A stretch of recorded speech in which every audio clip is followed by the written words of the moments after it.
La la la la la la la la la. Yay! Yeah. Aha.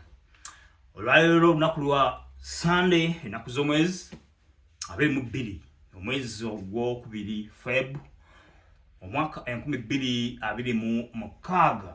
Yes. Video eno leero waliwo engeri gye ndimu omunyivumuuko mu koona erimu. Ebintu bino tuli mu kisiibo. Ekisiibo kino kye tulimu, yes. Tebiba bintu bya kwejalabya. Biba bintu bya kusiiba, twebuulirira ku mayisa gaffe, engeri gye tulina okwagalamu Katonda waffe, engeri gye tulina okuyisaamu bantu bannaffe, ebintu ebyo byonna bwe bityo. Lwaki nkyogerako?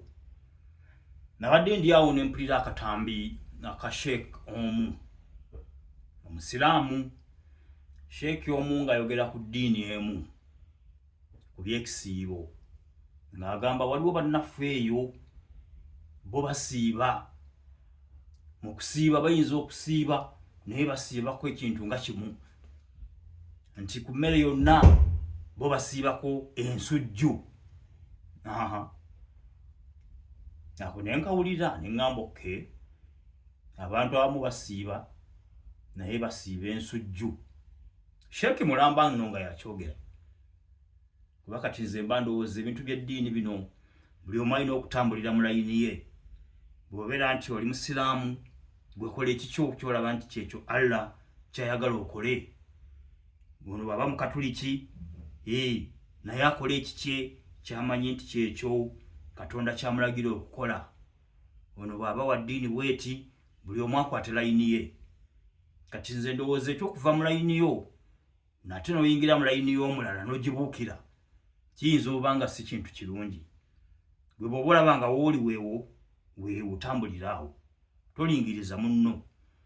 Sheikh omu yagambye abakatuliki bo basiibako ku mmere yonna, basiibako ensujju, ebirala ne balya. Kati ebintu bino bwe tunadda mu kutandika kwerangira bwe tutyo, tugendako eddiini gifuula kintu kirala.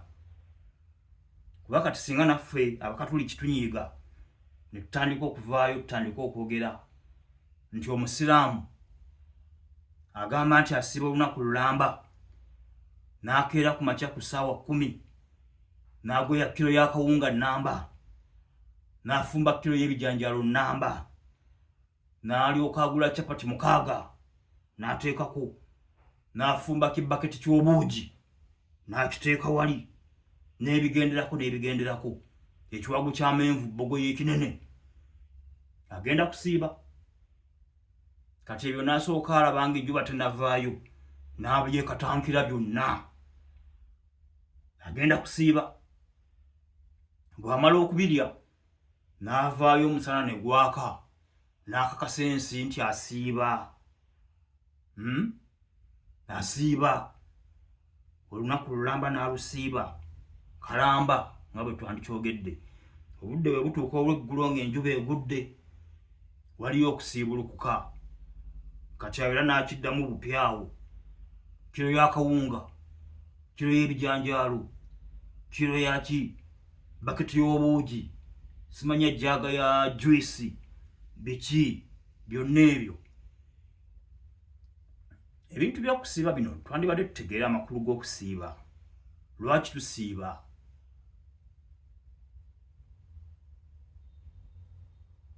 Nze nsobola okuba nga nasiibyeko ensujju yokka, naye ng'ensujju eyo mu byonna nze gye mbadde njagala, nga mpulira njagala nnyo, naye ne ŋŋamba nedda, ensujju eno kangisiibe, sigenda kugirya mu kisiibo kino kyonna.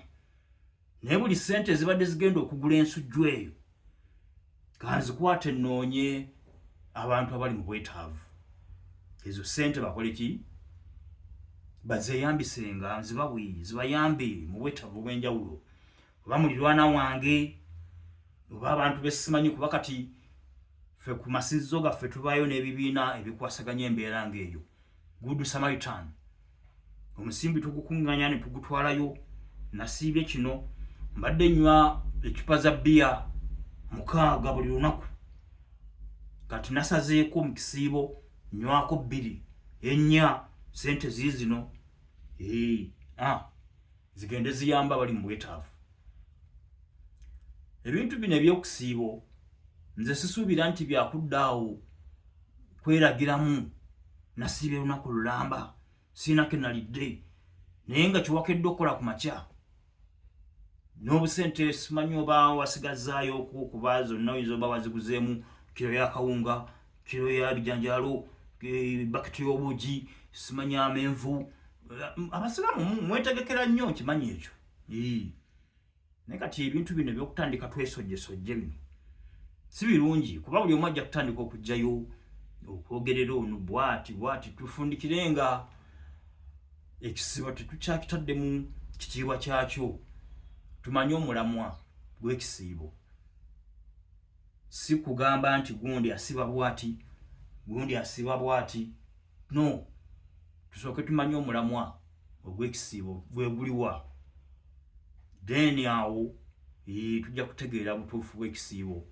Tujja nakwewala okuddamu ebyo nti omusiraamu asiba bwati simanyi akola bwati akola bwati, omukatuliki akola bwati akola bwati, ate omuprotestant akola bwati. Ebyo tebijja kubaawo kuba tujja kuba tumanyi lwaki tusiiba. Ebintu by'eddiini bino si byangu, tukwate empola, buli omu aterere mu layini ye. Bwe baba bakuwadde emmere eyo okuliya sowaani eyiyo, totunula mu sowaani ya munno, tunula mu giyo, lya kye bakuwadde. Eddiini yo gy'olimu tambula neyo okola Allah byakugamba okukola, byayagala okole, kola ebyo. Omukatuliki mu ddiini yo kola ebyo Omukama Katonda byakugamba nti kola bino by'oba okola. Yamba abali mu bwetaavu, kola bwoti, mutendereze, mwagale nnyo, byonna buli kimu, genda n'ebyo, tolingiriza kya mulala. Ekisiibo tukiwe ekitiibwa kyakyo, tukole ekyetaagisa, tufeeyo okulaba nti omutima gwaffe tuguteeka mu layini entuufu.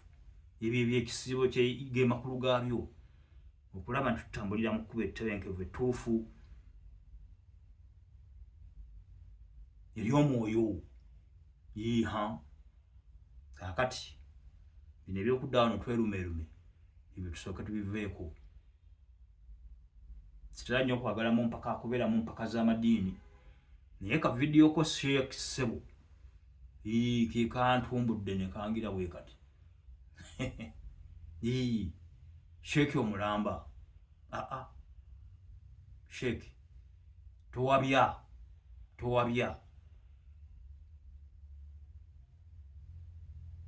Sijja kwogera nnyo, kankomaawo. Mbagala nnyo. Subi Hope YouTube channel. Yes, mwebali kusubscribinga n'okulaba. Mbagaliza Sunday nnungi akuume.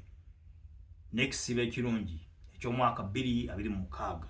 Yes, tovaawo, kankomewo.